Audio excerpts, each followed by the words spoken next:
Selamat pagi. Pagi, luar biasa, tetap semangat, Allahu Akbar.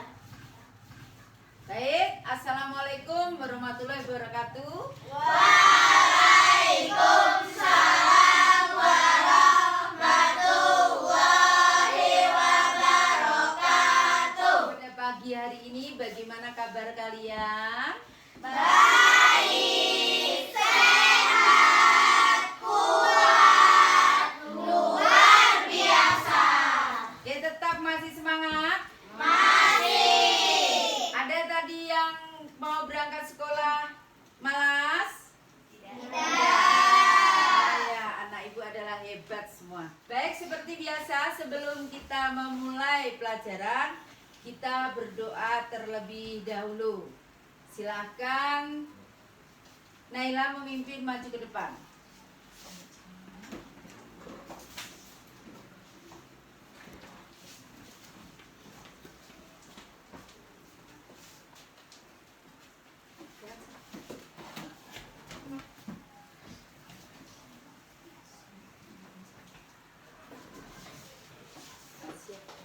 Siap, gerak. Hormat kepada guru, gerak. Selamat pagi, Bu. Mari teman-teman kita berdoa. Bismillahirrahmanirrahim. Alhamdulillahirabbil alamin. Ar-Rahmanirrahim. Maliki yaumiddin. Iyyaka na'budu wa iyyaka nasta'in. Ihdinas siratal mustaqim.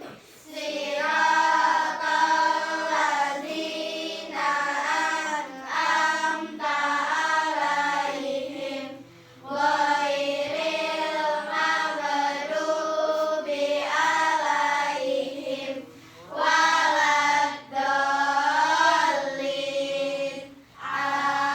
Amin. Rabbi zidni ilma warzuqni fahman. Artinya, ya Allah, tambahkanlah kepadaku ilmu dan berilah aku pengertian yang baik. Amin. Baik, terima kasih Mbak Naila, bisa kembali. Baik, sebelum kita memulai pelajaran pada hari ini, sebaiknya kita menyanyikan satu lagu wajib, yaitu Garuda Pancasila. Bisa berdiri semua? Ibu yang kasih apa ya? 1, 2, 3. Garuda Pancasila, akulah pendukungmu. Patriot proklamasi, sedia berkorban untukmu.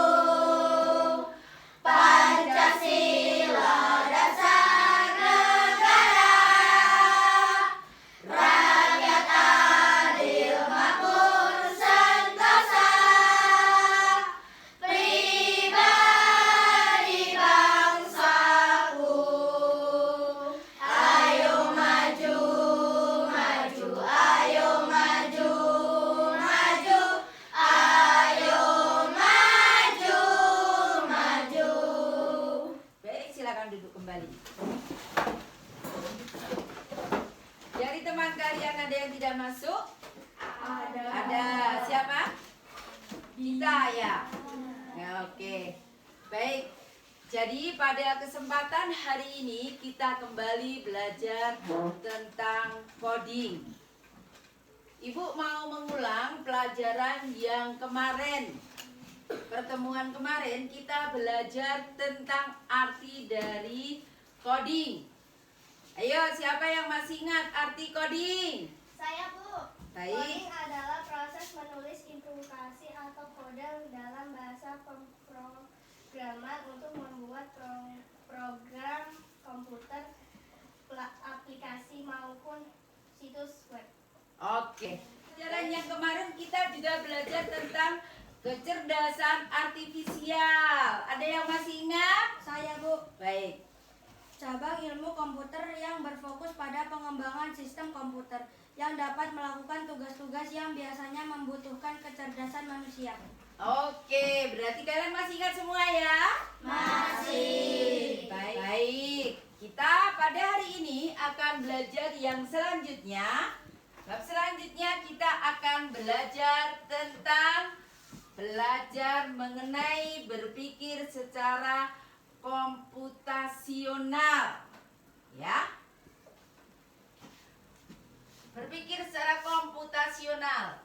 Dan tujuannya adalah supaya kalian mempunyai konsep berpikir komputasional yang menyenangkan dan mudah dipahami oleh kalian, sehingga nanti kalau kalian menghadapi segala permasalahan, kalian bisa lebih bijak dalam menyelesaikannya secara kreatif ya dan inovatif. Oke? Ini materinya. Apa itu berpikir secara komputasional? Adalah cara berpikir untuk memecahkan masalah dengan langkah-langkah yang jelas. Ya. Keterampilan ini akan membantu kalian dalam menjalankan komputer.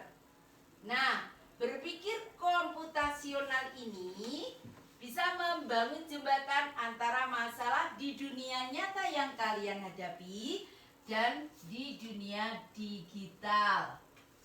Baik, mengapa kok harus berpikir secara komputasional? Karena ini sangat membantu kalian untuk pemecahan masalah, untuk membuat keterampilan di masa depan, dan untuk melatih kalian secara logika, yaitu berpikir secara logis, analisis dari sekarang. Baik. Selanjutnya, nah ada 4 hal ya yang berpikir secara komputasional itu. Yang pertama, yo siapa yang sudah tahu tuh? Mbak. Ya.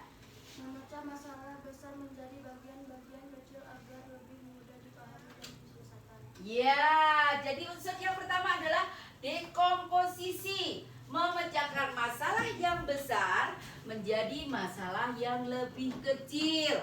Lanjut. Yang kedua, pengenalan pola, siapa yang tahu? Oh ya. Proses mengidentifikasikan kesamaan dalam berbagai permasalahan untuk menemukan solusi yang dapat diterapkan kembali. Iya, betul sekali. Yaitu mencari kesamaan dan pola. Ya. Terus, yang ketiga, abstraksi siapa? Saya, Bu. Oh ya, Mbak Nora, yuk. Dari informasi yang tidak relevan dan hanya mengambil bagian yang penting untuk menyelesaikan masalah. Baik, pinter sekali. Nah, langkah terakhir adalah kita membuat algoritma. Siapa yo? Ya, ayo Dipta. Penyusunan langkah-langkah instruksi atau prosedur secara sistematis untuk menyelesaikan suatu masalah. Nah, itulah komponen dari 4 pilar berpikir secara komputasional, berpikir secara komputer, ya. Jadi ada dekomposisi, ada pengenalan pola, ada abstraksi dan ada algoritma. Nah, dalam kehidupan sehari-hari kalian sering mengalami hal-hal yang harus kita lakukan dengan dekomposisi. Nah, contohnya apa tuh cara membuat kue? Semua sudah pernah? Nah, pertama kan menyiapkan bahannya dulu, ya kan? Terus kita buat adonannya dulu, terus dipanggang, terus dihias, jadilah kue. Nah, terus selanjutnya, mengenal algoritma. Algoritma adalah urutan langkah-langkah yang harus diikuti agar tugas dapat diselesaikan dengan benar dan efisien. Nah, tadi kan sudah tuh, kalau membuat kue kan pertama harus bahan dulu kan? Nah, bahan dulu disiapkan. Setelah itu baru diadon ya. Nah, setelah diadon baru dipanggang ya kan? Nah, setelah jadi baru kuenya dihias ya kan? Nah, itulah langkah-langkah dalam algoritma ini ya. Jadi pada kesempatan ini nanti anak-anak akan ibu harapkan bisa membuat algoritma yang membahas tentang hal-hal yang terjadi dalam keseharian. Ibu akan bagi ke dalam kelompoknya masing-masing. Sebelumnya ada yang mau ditanyakan? Tidak? Oke, ini nanti silakan.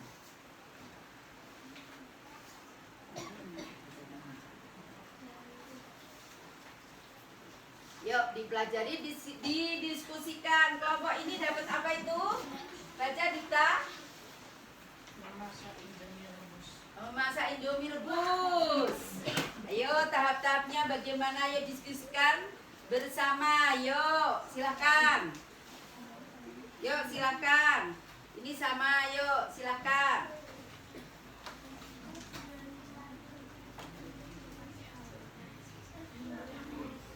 Yuk. Bagaimana tahap-tahap? Ada yang dapat memasak Indomie rebus, pernah kan? Tahapnya bagaimana, apa dulu yang harus disiapkan, terus bagaimana nanti penyelesaiannya. Yuk dicoba.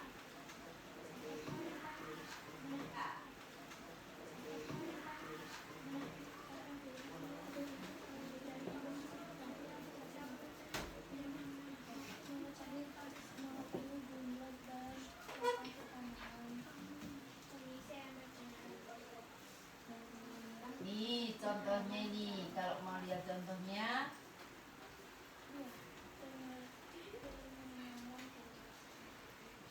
Nah, masak nasi goreng. Tentu semua juga sudah pernah ya? Iya. Ya, ini contohnya kalau masak nasi goreng itu pertama apa yang harus dilakukan? Cara berpikir untuk memecahkan masalah. Nah, pertama yang harus dilakukan adalah kita siapkan dulu apa tuh bagian-bagian dari nasi goreng.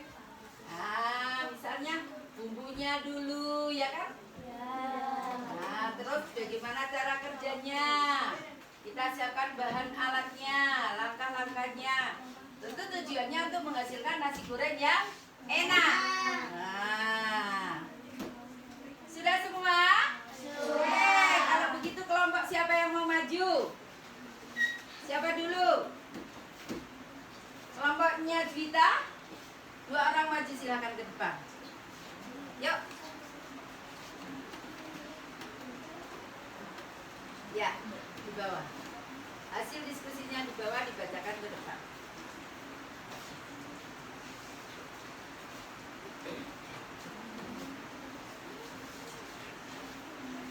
Ya.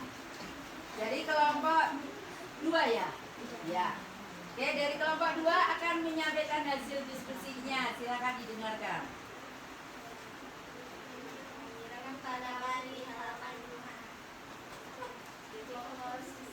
Mengetahui jumlah dan lokasi tanaman.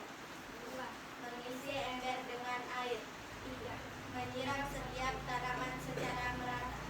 2. Pengenalan pola. 1.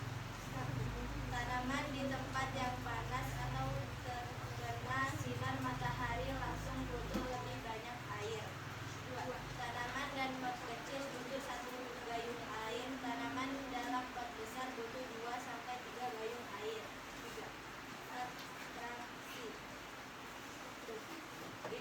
informasi penting. Jenis tanaman butuh banyak atau sedikit air. Ukuran pot, lokasi tanaman. 2. Informasi tidak penting.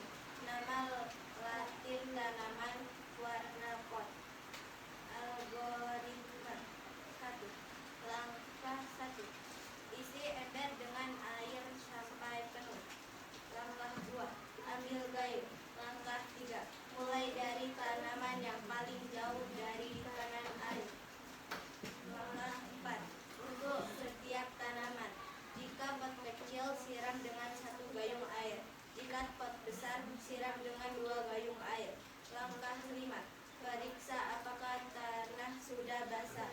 Jika belum, tambahkan 1 gayung lagi. Langkah 6. Ulangi langkah 4 dan 5 hingga semua tanaman tersiram. Selesai. Semua tanaman telah disiram. Oke, tepuk tangan. Baik, silakan kembali duduk. Oke, jadi kelompok 2 mengambil judul menyiram tanaman. Menyiram tanaman kegiatan sehari-hari enggak? Iya. Ada yang belum pernah menyiram tanaman? Nah, tidak ya semua. Oke. Jadi dia sudah memenuhi 4 langkah. Di komposisinya sudah, polanya sudah, abstraksinya sudah. Nah, algoritma pertama yang dilakukan adalah mengisi air. Setelah itu ambil gayungnya. Ya kan tahapannya? Terus setelah itu mulai dari tanaman yang paling jauh. Tujuannya apa? Supaya tidak terlalu berat kan bawa ember terus. Nah, terus setelah itu untuk tiap tanaman 1 gayung. Kalau yang tanaman besar baru 2 gayung. Nah, setelah itu kita periksa. Nah, akhirnya semua tanaman itu tersiram. Nah, tadi kan masalahnya besar tuh. Aduh, menyiram tanaman gimana ini, segitu banyak tanaman. Kalau nggak bisa saya lakukan bagaimana? Nah, akhirnya kalian bisa memilah itu menjadi suatu yang sederhana tetapi memberikan hasil yang maksimal. Oke, kelompok lain? Kelompoknya naik. Berdua maju, yuk.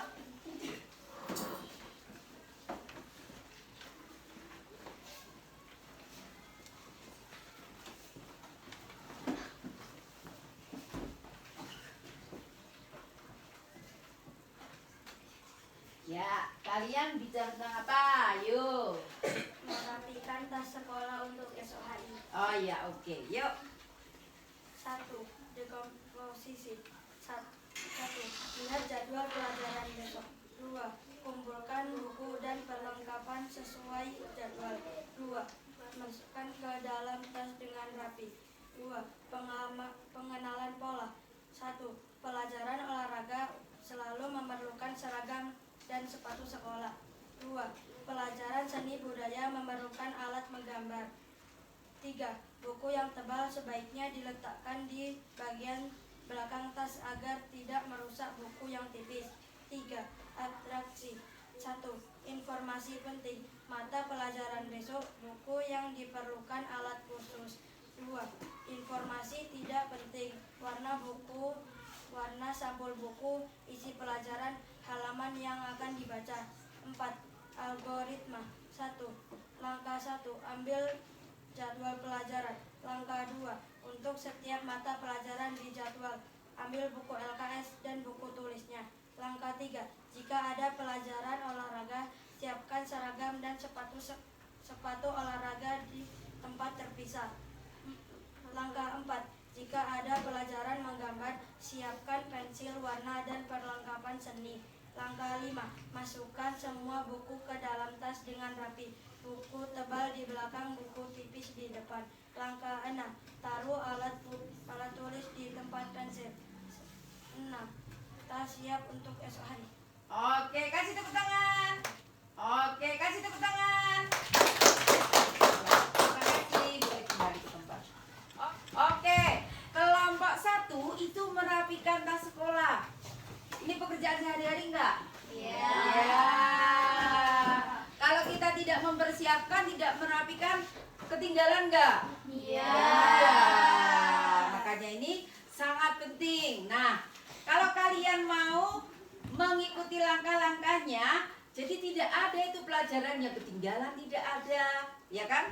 Semua terbawa dengan rapih, ya betul. Oke, sekarang kelompok ini kita yuk, silakan maju ke depan. Dibuka topinya, Mas.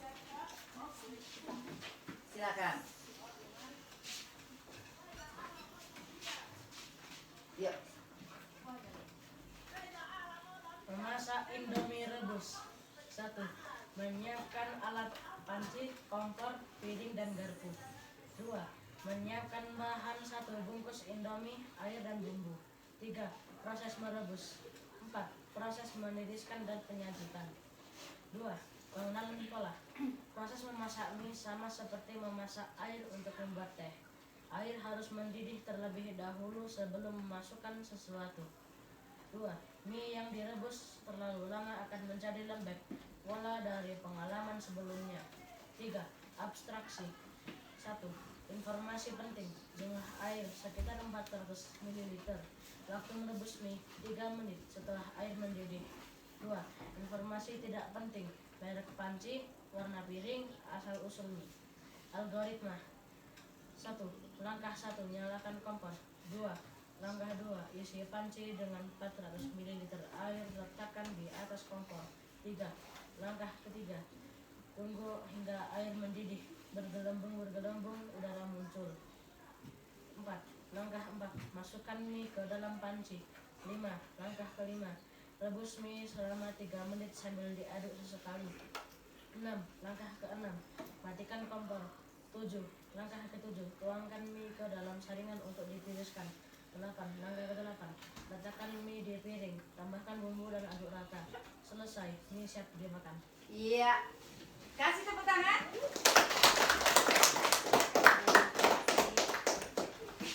Oke.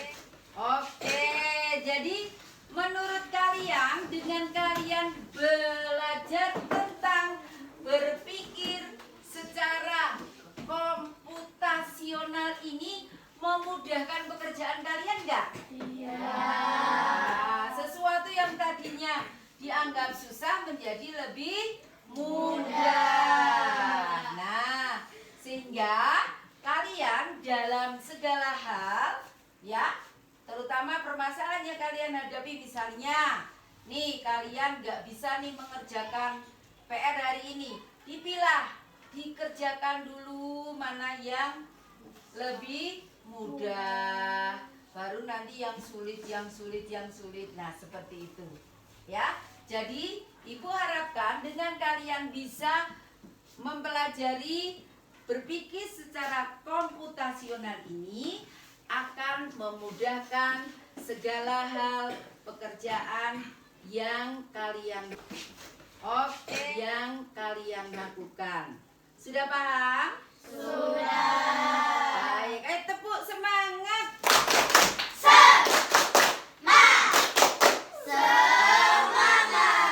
Bagaimana pelajaran hari ini?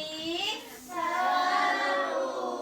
Menyenangkan? Nah, baik. Jadi kita besok untuk pelajaran minggu depan kita akan membuat animasi dengan nanti ada kucing-kucing yang bisa lompat, namanya Scrap, ya. Nanti kita akan menggunakan animasi itu nanti kita akan lebih seru, kita bermain di situ, ya. Baik, ya. Oke, ada yang mau bertanya sebelum diakhiri pelajaran hari ini? Tidak. Sudah paham semua? Sudah. Baik, Naila untuk menutup pelajaran hari ini dengan doa.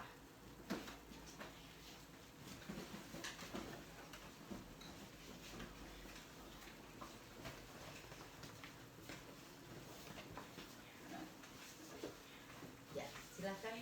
Siap, Kak.